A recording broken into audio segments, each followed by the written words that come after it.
बिस्मिल्लाहिर्रहमानिर्रहीम, अस्सलाम वालेकुम। आप देख रहे हैं 24 न्यूज़ HD और मैं हूं तनसीर जैदी। न्यूज़ स्टूडियोज में आपको खुशामदीद कहते हैं। बुलेटिन का बाकायदा आगाज करेंगे। आपको बताएं कि कौमी असेंबली में फाइनेंस बिल पेश करने की तहरीक मंजूर कर ली गई। तहरीक के हक में 172 जबकि मुखालिफत में 138 वोट आए। वोटिंग में हुकूमत के 7 वोट कम हुए। वजीर आजम और डिप्टी स्पीकर भी गिनती के अमल में शामिल हुए, जबकि हुकूमती और अपोजिशन अरकान ने एक दूसरे के खिलाफ नारेबाजी की। तहरीक मंजूर की जाती है। 172 मेंबरान तहरीक के हक में हैं, 138 मेंबरान तहरीक के खिलाफ है, लिहाजा तहरीक मंजूर की जाती है। The bill is now taken up class by class. नहीं नहीं आप पुट लिहाजा तहरीक मंजूर। तो नाजरीन, कौमी असेंबली में फाइनेंस बिल पेश करने की तहरीक मंजूर कर ली गई। इस पर हमारे साथ मौजूद हैं उस्मान खान। उस्मान खान, क्या डिटेल्स हैं आपके पास? उस्मान खान से हम राब्ता बहाल करने की कोशिश करें। अभी आपको बताएं कि कौमी असेंबली में फाइनेंस बिल पेश करने की तहरीक मंजूर कर ली गई। तहरीक के हक में 172 जबकि मुखालिफत में 138 वोट आए। उस्मान खान से हमारा राब्ता बहाल हुआ है। उस्मान, बताइएगा।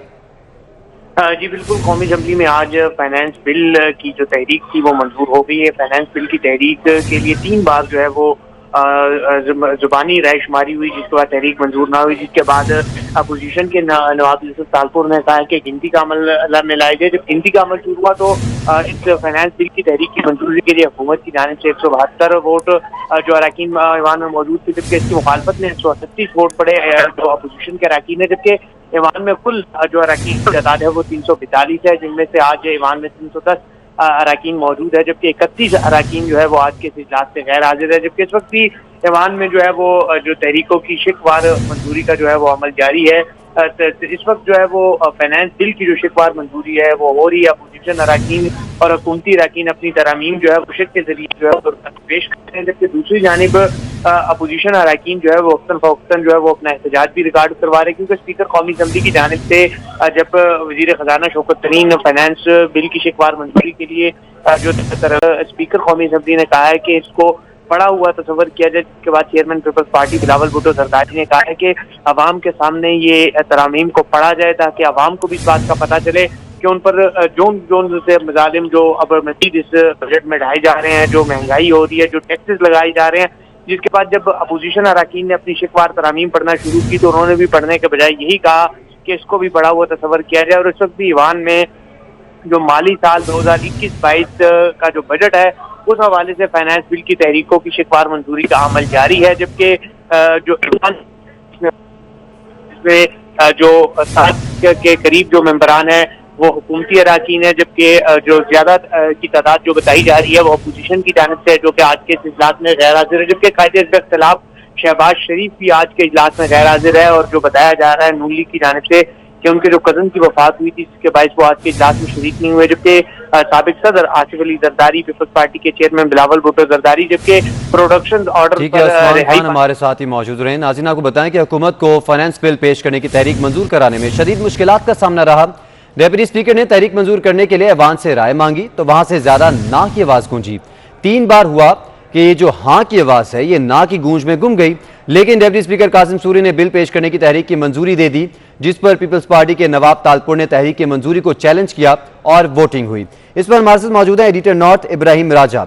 इब्राहिम राजा, बिल आखिर ये तहरीक मंजूर कर ली गई है। जी, बजट तो पास हो गया है, लेकिन हुकूमत के लिए ये कोई आसान सूरत हाल नहीं है और बड़ी परेशान कुन सूरत हाल है, क्योंकि जब इमरान खान वज़ीर-ए-आज़म बने थे उस वक्त उन्हें 176 वोट मिले थे, और अभी हाल ही में जब उन्होंने एतमाद का वोट लिया था तो उस वक्त उन्हें 178 वोट मिले थे।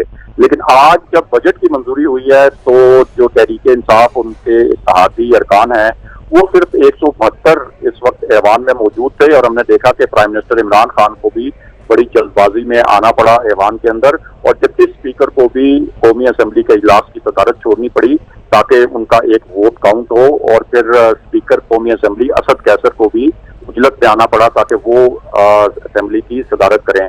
तो एक मुश्किल सूरत हाल है। और दूसरी जानिब जो अपोजिशन को हमने देखा तो अपोजिशन की जानिब से कोई कोऑर्डिनेटेड एफर्ट नहीं। इब्राहिम राजा से हम राब्ता बहाल करने की कोशिश कर रहे हैं। नाजरीन, ये जो हाँ ना का जो तबादला हो रहा था बार बार, इसके हवाले से भी जो ये इंटरेस्टिंग सीन क्रिएट हुआ, ये भी आपको दिखाते हैं। हुकूमत को फाइनेंस बिल पेश करने की तहरीक मंजूर कराने में शदीद मुश्किलात का सामना रहा। इसके हक में है। अब मैं तहरीक ईवान के सामने रखता हूं, माली बिल 2021 फिलफौर जेर गौर लाया जाए। वो तमाम अराकीन जो इसके हक में है हाँ कहें, वो तमाम अराकीन जो इसकी मुखालफत में है ना कहें। मैं एक दफा दोबारा पूछूंगा, वो तमाम अराकीन जो इसके हक में है हाँ कहें, वो तमाम अराकीन जो इसकी मुखालफत में है ना कहें। मेरे ख्याल में अक्सरियत का जवाब हाँ में है, नतीजतन तहरीक मंजूर की जाती है। वोटिंग कराएं जी, वोटिंग कराएं। एक दफा ये दोबारा मैं पुट करता हूं, इन्होंने काउंटिंग की डिमांड की है। वो तमाम अराकीन आने दें जी, मैं दोबारा मैंने पुट किया है, दोबारा मैंने किया है। वो तमाम अराकीन जो इसके हक में है हाँ कहें, वो तमाम अराकीन जो इसकी मुखालफत में है नहीं कहें। मेरे ख्याल में अक्सरियत के जवाब हाँ में है, नतीजतन तहरीक। तो नाज़रीन, आपने देखा कि कई बार ऐसा हुआ, 3 बार ऐसा हुआ कि ये जो हाँ की आवाज़ है ये ना में गुम हो गई। और हमारे साथ मौजूद है इस तमाम तर सूरत हाल में इब्राहिम राजा, एडिटर नॉर्थ, और उस्मान खान, आप दोनों का बहुत शुक्रिया। आपको बताएं नाजरीन के वज़ीर ख़जाना शौकत तरीन ने कहा कि ज़राअत पर 150 अरब रुपए लगा रहे हैं। ज़राअत पर खर्च नहीं करेंगे तो खाने पीने की अशिया दरामद करना पड़ेंगी। महंगाई सिर्फ 7% है। शौकत तरीन ने कहा, हम बातें नहीं काम करते हैं, जो आदादशुमार दिए उन पर अमल करके दिखाएंगे। वज़ीर ख़जाना शौकत तरीन ने फाइनेंस बिल में तरमीम पेश कर दी। ये मैंने फिगर्स रखे हैं और फिर करके दिखा देंगे। हम करने वालों में से हैं, हम बातें करने वालों में से नहीं हैं। तो आप अंदाजा करें, हम 150 अरब रुपया जो है एग्रीकल्चर पे लगा रहे हैं और ये कह रहे हैं उस पर काम ही नहीं हो रहा। 2.5 करोड़ रुपए से ऊपर का टैक्स होगा, वो नहीं, अगर इनकम होगी नहीं देगा तो उसके बारे में सोचा जा सकता है। अगर बिल फुल डिफॉल्टर हुआ और हमारे ख्याल में उसने पैसे नहीं दिए तो ये राइट हमारे पास होगा, जो मैं we will arrest those people who are wilful defaulters of tax. दूसरी जानिब इमरान खान कहते हैं कि पाकिस्तान के मसाइल 5 साल में हल नहीं कर सकते। सहाफ़ी का साबिक सदर आसिफ अली जरदारी से सवाल, जिस पर साबिक सदर आसिफ अली जरदारी ने जवाब देते हुए कहा कि इमरान खान 50 साल में भी मसाइल हल नहीं कर सकता।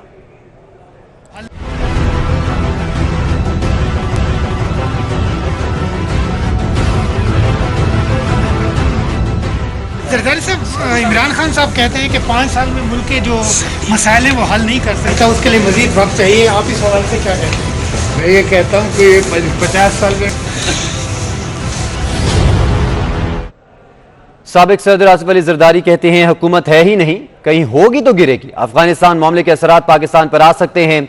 इसराइल से रवाबित समेत हर मामले पर पार्लियामान को एतमाद में लिया जाए। बजट पेश हुआ है, उस बजट को कैसे देखते हैं? हुकूमत आपने कहा था कि चली जाएगी, तो अब क्या देख रहे हैं आगे? हुकूमत तो है नहीं, चली क्या जाएगी? कुछ हो तो जाए ना, हुकूमत तो है नहीं। ये तो जिसे कहते हैं ना, मांगे तांगे पे घिसघिसा के चला रहे हैं। तो अफगानिस्तान की जो सूरत हाल है उसमें क्या देख रहे हैं सर आप? अफगानिस्तान की सूरत हाल डेंजरस है, उसका ब्लो बैक पाकिस्तान पे आ सकता है, तो उस पर हमें आंख भी रखनी है, सोचना भी है। और इंशाल्लाह जो लोग हैं इसमें शामिल, लोग देखते होंगे, हम उम्मीद रखते हैं कि हम कर सकें। सर, एक इशू ये इसराइल का भी सामने आया है कि बड़ी मुखालफत के बावजूद है इसराइली हुकाम से जाकर मुलाकातें हुई हैं, तो आप समझते हैं कि पार्लियामान को एतमाद में लिया जाए इस इशू पे? बिल्कुल लिया जाए, हर चीज़ में लिया जाए। आज़ाद कश्मीर हुकूमत का 2021-22 का आइंदा माली साल का बजट पेश कर दिया गया। 1 खरब 41 अरब 40 करोड़ रुपए के हजम के बजट में कोई नया टैक्स तजवीज़ नहीं किया गया। सरकारी मुलाजमीन की तनख्वाहों और पेंशन में 10% इजाफा, जबकि बजट में 25% अदम तकाफत के अलाउंस देने की तजावीज़ पेश की गई हैं। आज़ाद जम्मू कश्मीर के वज़ीर ख़जाना डॉक्टर नजीब नकी खान ने सालाना बजट कानून साज असम्बली में पेश किया। आइंदा माली साल के बजट में 1 खरब 13 अरब 40 करोड़ रुपए गैर तरक्याती अखराजात, जबकि 28 अरब रुपए तरक्याती अखराजात के लिए मख्तस करने की तजवीज़ है। तरक्याती बजट में गुज़िश्ता माली साल के मुकाबले में 14% इजाफा किया गया है। सेहत आमा के लिए 1 अरब 75 करोड़, तालीम के लिए 3 अरब 20 करोड़, मवासलात के लिए 10 अरब, फिजिकल प्लानिंग और हाउसिंग के लिए 4 अरब 80 करोड़ मख्तस करने की तजवीज़ है। बजट में जनरल एडमिनिस्ट्रेशन के लिए 5 अरब 30 करोड़ 65 लाख 50 हज़ार, बोर्ड ऑफ रेवेन्यू 1 अरब 9 करोड़ 20 लाख, जबकि स्टैम्प्स 3 करोड़ 45 लाख का बजट पेश किया गया है।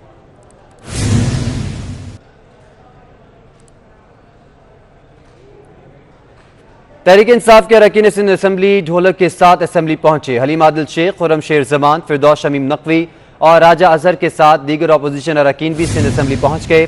हलीम आदिल शेख की जानिब से अपने हमरा आए साथियों को फूलों के हार पहनाए गए। और इस वक्त आपको बताएं कि तहरीक इंसाफ के अरकान सिंध असम्बली ढोलक के साथ असम्बली पहुंचे, जिसके मनाजिर आप 24 न्यूज़ की स्क्रीन पर देख भी सकते हैं।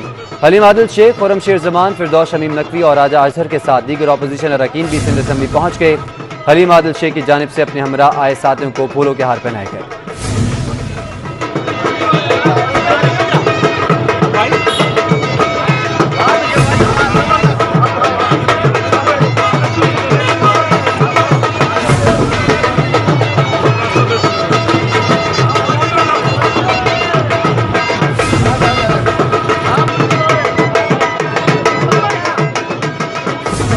नाज़रीन, आपने मुलाहिज़ा किया कि किस तरह से ढोल जो है वो बजाए जा रहे हैं। इस पर हमारे साथ मौजूद है मोहम्मद कामरान। मोहम्मद कामरान, बताइएगा, भरपूर ढोल बजाए गए हैं यहाँ पर? जी बिल्कुल, भरपूर ढोलक बजाते हुए, फूल निशावर करते हुए अरकान सिंध असम्बली पाकिस्तान तहरीक इंसाफ जो अपनी जमातें हैं उनकी जानिब से आमद हुई है। यहाँ पे इस वक्त भी जो अपोजिशन जमातें हैं अरकान सिंध उनकी जानिब से भरपूर शदीद यहाँ पे नारेबाजी की जा रही है। कुछ अरकान सिंध असम्बली अपोजिशन के गेट के अंदर की जानिब है और कुछ जो इनके जो साथी हैं वो बाहर रह चुके हैं। एक नाखुशगवार वाक़या भी उस दौरान पेश आया जब अपोजिशन के जो अरकान सिंध असम्बली जब ये यहाँ पहुंचे तो गेट को खुलवाया था और उसके बाद अंदर दाखिल हुए। अंदर दाखिल होने के दौरान खेल हुई, शोर शराबा हुआ, शदीद नारेबाजी हुई। इस मौके पर कुछ अरकान सिंध असम्बली जो है वो बाहर रह गए और हलीम आदिल से फिरदौस शमीम नकवी और राजा अजहर ने जो बाकी जो ठीक है मोहम्मद कामरान, बहुत शुक्रिया आपका।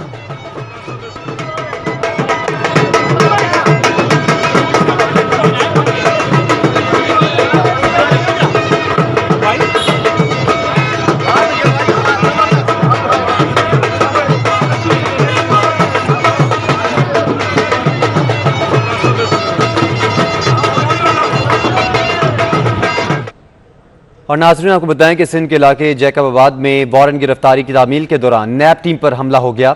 चेयरमैन नैब ने हमले का नोटिस ले लिया। 28 जून को साबिक वफाकी वजीर एजाज हुसैन जखरानी के वारंट गिरफ्तारी की तामील के लिए नैब टीम ने छापा मारा। तो इस हवाले से आपको बताएं कि सिंध के इलाके जैकबाबाद में वारंट गिरफ्तारी की तामील के दौरान नैब टीम पर हमला हुआ। चेयरमैन नैब ने हमले का नोटिस ले लिया। 28 जून को साबिक वफाकी वजीर एजाज हुसैन जखरानी के वारंट गिरफ्तारी की तामील के लिए नैब टीम ने छापा मारा, जिसके बाद उस टीम पर हमला हो गया। और ये सिंध का इलाका है जैकबाबाद जहां पर यह वाक़या पेश आया है। वारंट गिरफ्तारी की तामील के दौरान नैब टीम पर हमला किया गया। चेयरमैन नैब ने हमले का नोटिस ले लिया है और 28 जून को साबिक वफाकी वजीर एजाज हुसैन जखरानी के वारंट गिरफ्तारी की तामील के लिए नैब टीम ने छापा मारा। साउथ भट्ट हमारे साथ मौजूद हैं। साउथ भट्ट, ये क्या मामला है? आज बिल्कुल नैब सेक्टर ने आज जो कार्रवाई की है इसके ऊपर जो खास तौर पर नैब टीम के ऊपर हमला किया गया है मुबैना तौर पर और उनको रेजिस्टेंस दी है। इस पर चेयरमैन नैब ने फौरी तौर पर एक्शन लिया है और डीजी नैब को हिदायत जारी की है कि फौरी तौर पर इसकी एक इंक्वायरी की जाए और इसकी report chairman NAB justice Javed Iqbal को भिजवाई जाए। ये वाजे किया गया है कि फॉर्मर फेडरल मिनिस्टर जो जैकबाबाद से जिनका ताल्लुक है एजाज अहमद जखरानी, उनके ऊपर एक इंक्वायरी थी और सुप्रीम कोर्ट की हिदायत की रोशनी में जो एलिगेशन उन पर लगाई गई थी सिंध एजुकेशन रिफॉर्म्स प्रोग्राम में, इसके ऊपर आज अरेस्ट वारंट जारी किए गए थे और बाकायदा तौर पर उनकी गिरफ्तारी के लिए रेड किया गया। लेकिन एजाज अहमद जखरानी के जो अपनी लोग थे और उनकी अपनी टीम थी, उन्होंने बाकायदा तौर पर जो टीम थी नैब की, इस पर हमला किया है जिसको किसी सूरत भी बर्दाश्त नहीं किया जाएगा। साथ ही साथ ये वाजे किया गया है कि आज नैब सेक्टर टीम को ये हिदायत जारी की गई है कि आप आइंदा लेडी कांस्टेबल के साथ ही तमाम तरह जो मामला है उनको लाइन अप करके चलें और अगर रेजिस्टेंस दोबारा देखने में आती है तो इसकी फौरी तौर पर जो मुकदमा है उसमें इंदराज के हवाले से दरखास्त। बहुत शुक्रिया आपका। हम तालिबे शोहरत हैं, हमें नंग से क्या काम, बदनाम अगर होंगे तो क्या नाम ना होगा। हरीम शाह, एक ऐसा नाम जो शोहरत के लिए कुछ भी कर सकता है। सोशल मीडिया के जरिए सबकी नजरों में आने वाली हरीम शाह स्कैंडल क्वीन बन चुकी हैं। आजकल हरीम शाह का मुबैना निकाह सोशल मीडिया पर वायरल हो रहा है और इसी बारे में देखते हैं ये रिपोर्ट। एक ऐसा नाम जिसे सुनते ही जहन में स्कैंडल का लफ्ज आता है। सोशल मीडिया से शोहरत पाने वाली हरीम शाह एक बार फिर सोशल मीडिया पर टॉप ट्रेंड पर हैं। इस बार भी हरीम शाह किसी टैलेंट की वजह से नहीं बल्कि मुबैना निकाह की वजह से जेर बहस हैं। हरीम शाह जहां भी गईं दास्तां छोड़ आईं। जब मुफ्ती से मिली तो मुफ्ती न रहा। जिससे भी मिली वो कई दिन नजर न आया।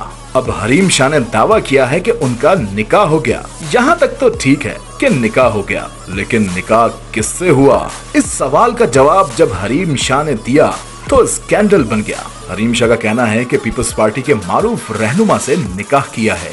ये भी कहा कि जल्द रुखसती होने वाली है। हरीम शाह से पूछा गया कि क्या लव मैरिज कर रही हैं, जिसके जवाब में हरीम शाह ने कहा कि लव मैरिज पर यकीन नहीं, मुझे प्यार किसी से करना नहीं था कि पहले प्यार करो और फिर शादी वादी। लव पे बिलीव नहीं है, क्योंकि इसलिए कि आप ये कह सकते हैं कि अंडरस्टैंडिंग से कह सकते हैं। एक होती है अंडरस्टैंडिंग, होता है प्यार, एक होता है इश्क। लेकिन वो प्यार और वो इश्क वाली बात नहीं थी। हाँ, म्यूचुअल अंडरस्टैंडिंग। मुझे प्यार करके या किसी से वो करना ही नहीं था कि पहले प्यार करो, फिर टाइम वेस्ट करो, फिर उसको उसी से शादी करो और उसी से वो करो। तो इस चीज़ पे मैं बिलीव नहीं करती। क्या हरीम शाह का दिल शोहरत से भर गया जो घर बसाने चली हैं, या फिर कोई नया पब्लिसिटी स्टंट है? ये और बहुत सी बातें इस वक्त सोशल मीडिया पर गर्दिश कर रही हैं। और हरीम शाह की शादी के मामले पर अरकान सिंध असेंबली का क्या रद्द-ए-अमल है, आपको दिखाते हैं। कोई इसमें हकीकत नहीं है। अब ये और बात है कि कोई जिस तरह हरीम शाह सबको बेवकूफ़ बनाती रही हैं, इस तरह कोई और बंदा इनको ना बेवकूफ़ बना गया हो और मिनिस्टर बनकर। मैं कहता हूँ कि कोई भी नहीं है, ये सिर्फ झूठ है और ये झूठ का फलंदा है। और हरीम शाह जैसे बंदियों को मेरा ख्याल है कि ये इस तरह की हरकतें करके ना औरतों की इज्जत को कम करती हैं। मेरे ख्याल में तो बात क्लियर हो गई। अब तो कोई मशहूर वजीर है ही नहीं। वो तस्वीर भी आ गई सोशल मीडिया पे जिनका वो हाथ है और जिनका असल चेहरा है वो भी सामने आ गया। तो मेरे ख्याल में अब इसमें कोई सदाकत रही नहीं इस बात में। मैं समझती हूँ कि ये एक मशहूर होने का तरीका है टिकटॉकर का, और उसने रुख मोड़ा है सबका, और मामला कुछ और हैं जिसको हमें देखने की जरूरत है। अगर उसने शादी की है तो उसको बहुत मुबारक हो, दूल्हा का नाम बता दें, हम भी मिठाई खा लेंगे। ये सिर्फ अपनी मशहूरी के लिए, अपने आप को दिखाने के लिए जो टिकटॉक इसके सर पर है चढ़ा हुआ, तो उसके लिए ये सिर्फ अपने आप को कर रही है। कोई किसी ने भी शादी नहीं की है। इतना कुछ बता रही है कि वो एक वजीर हैं, मशहूर शख्सियत हैं, तो नाम भी बता दें, नाम बता दें। अगर शादी की है तो बुराई नहीं है, हम उसको वेलकम करते हैं। लेकिन इस तरह से अगर मशहूर होने के लिए ये सब कुछ कर रही है तो ये गलत चीज़ है। ये कल से मैं देख रहा हूँ मीडिया पे, 1-2 दिन में क्लियर हो जाएगा। लेकिन आपने कहा मिनिस्टर है, तो वो मिनिस्टर मेरे ख्याल में कोई ऐसा है नहीं। न्यूज़ स्टूडियो से फिलहाल इतना है।